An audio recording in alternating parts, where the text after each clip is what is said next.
Look at the $4 premium in silver to the LBMA and the COMEX price that we've seen forever on the Shanghai exchange, which over the last 100 days, the volume has increased nearly 200%.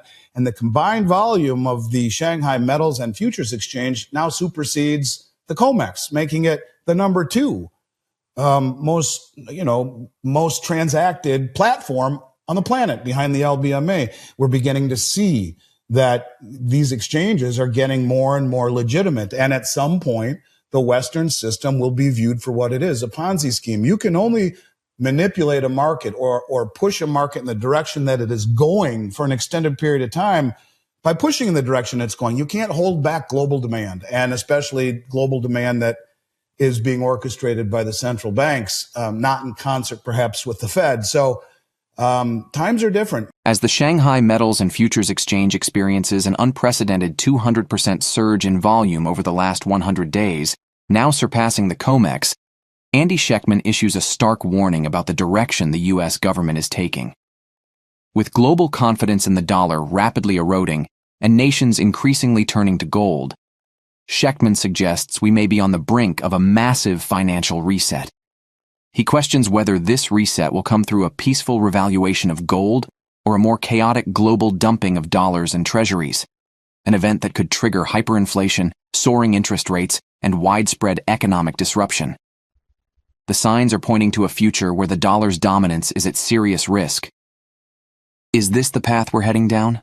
I don't know. I mean, and maybe this is part of the, I've thought about that. Do they want to reset the system and blame it on a villain, or can they reset it by just jacking up the price of gold? I don't know. One is certainly going to be much less painful to the populace. That would be by revaluing the price of gold. And I think they notice that. They have that certainly within their view, but it just seems that the decisions that our politicians are making are pointing us in a direction of isolation, where the rest of the world has no incentive to hold dollars, has no incentive to hold treasuries. And, I often talk about, you look at the United States as a place that most people growing up around the world have wanted to come and experience the freedom, the integrity of the judicial system. People have left other countries to come to America to, fleeing authoritarian regimes to have, justice, as that's being questioned, the electoral system, well, that's being questioned, the immigration system, that's being questioned, the lawlessness in the cities, the wokeness, everything that's going on in this country. You wonder, where the hell are we? What's happened to this great country? I see what's happening in the streets of the UK. Things are upside down, and things need to change, and things are going to change. And I don't know if it'll be peacefully by revaluing the price of gold globally or not, or of a complete and total reset. You look at the lead economic advisor to the U.S. government, this knucklehead named Jared Bernstein. He advocates for losing the reserve status. It's a privilege we can't afford. You look at the number 2, Lael Brainerd, and if, God forbid, this current administration walks into the White House again, she'll be the head of the Fed. She's a modern monetary theorist. She worked at the Fed underneath Powell. She developed the CBDC with MIT.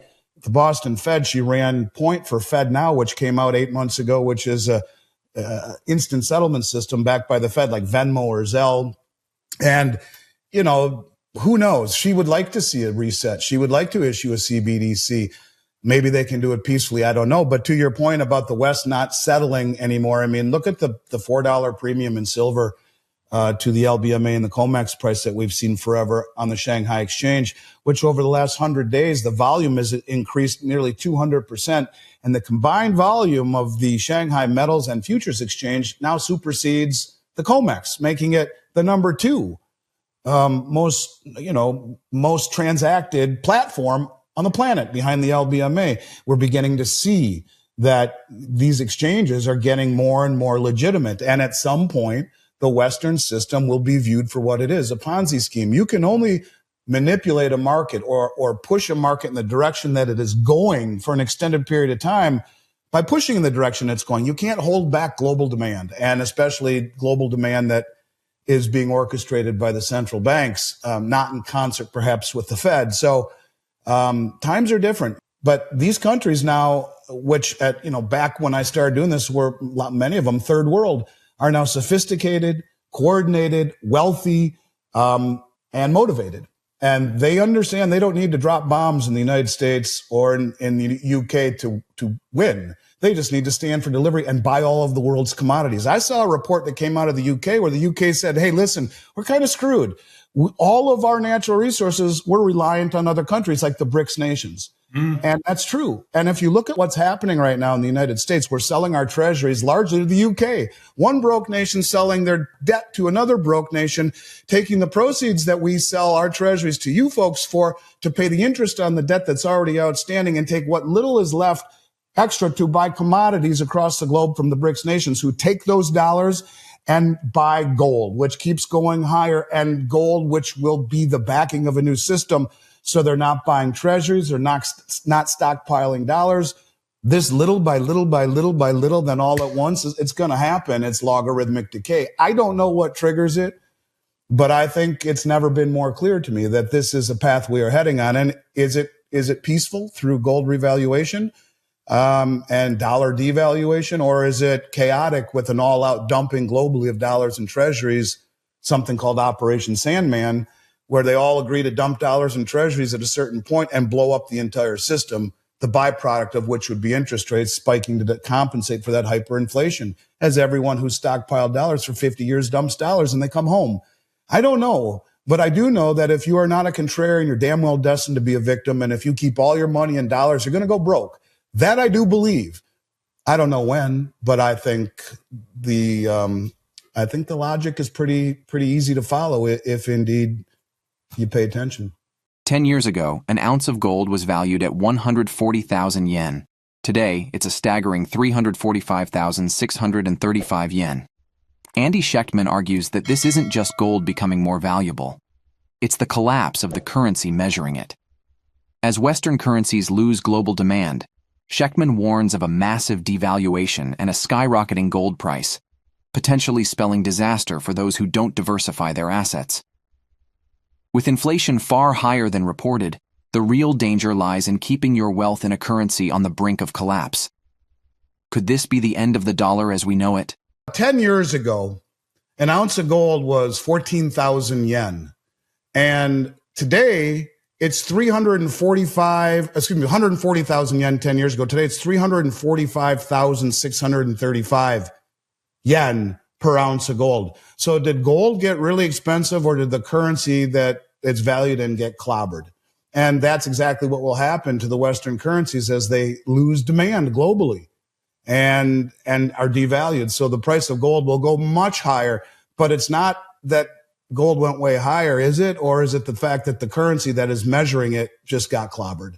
And so when you're talking about no more petrodollar demand, which has been the synthetic demand for 5 decades, yeah, gold should go markedly higher in a currency that begins to globally lose complete and total demand and interest for holding it. So, yeah, I think there's no question the price goes higher, but that's not why you buy it. You don't buy it to get wealthy. You buy it because what's going to happen to the currency, and it's massive devaluation. You know, we're told that we're supposed to think that a 2% inflation rate is good. How about a negative 2%? Because the lower the inflation rate, the better the standard of living, the higher the standard of living. And if you believe that we really have 3% inflation here, I got some oceanfront real estate to sell you in Minneapolis. I mean, inflation is way higher than 3%. I wish it was only 3%. And of course, John Williams of Shadow Stats will tell you that inflation is probably 9, 10, 11% in reality. But the Fed and you know, the U.S. government has every interest to lie about those numbers to maintain an inflationary path that all politicians have chosen, inflation over austerity, much easier to pay off a debt. And it's funny, you know, I think the reason I want President Trump to be president again is not because I think he can fix all of this stuff. Maybe he can. Maybe he can. I mean, Vance is talking the same way about the world reserve status as Jared Knucklehead Bernstein is, that maybe it's not a good thing. And they keep talking about devaluing the dollar. Why I want Trump to be president is because I'm sick and tired of the lawlessness and the craziness in this country. We've let 20 million people in illegally. If 5% don't like us, that's 1 million people. That's a standing army. It's real. And just how upside down everything is in this country, the move away from the nuclear family and all of these things that are so important, that is coiled into this whole economic thing too. To talk one without the other is a mistake, because if this country was what it once was when I was a kid, where you respected authority, you held a door for a woman, yes sir, yes ma'am, you know, the nuclear family, where you were valued by your merit, not by your lifestyle, where the elections were never questioned, where the immigration system was something embraced, and it was a really good, amazing thing. If you came into this country, you got through the immigration process, you got your citizenship, you contribute, you assimilate. All of this stuff is upside down, and you look what's happened to our great cities, and the people around the world are saying, what the hell's happened to that country? It's all part of the same thing. So I don't know that either administration, I don't think Trump can fix what we've already destroyed. I think this administration has done more to inflict damage over the last 4 years than any external foe could have done, just by their stupidity. And I mean, I think we need a change for sure. But for me, it's not about economics. I don't know we can fix this. We've gone too far down the rabbit hole. You know, you say $1 trillion every 100 days. That's 31,688 years ago is 1 trillion seconds. That's $100,000 every second. 1, 2, 3, keep on going. And that's how much debt we're burying our children with. And so I don't know that we can get back from that, but God willing, we can at least get some sanity in this country and feel safe again, walking the streets of downtown Minneapolis, downtown Miami, which is better than most, downtown San Francisco, downtown New York City. I mean, really? That's a bigger deal to me, but it is all part of the same problem. And that's why I feel, and I've said for a long time, Andrew, and I don't know how you feel about this, but I feel it's almost too stupid to be stupid.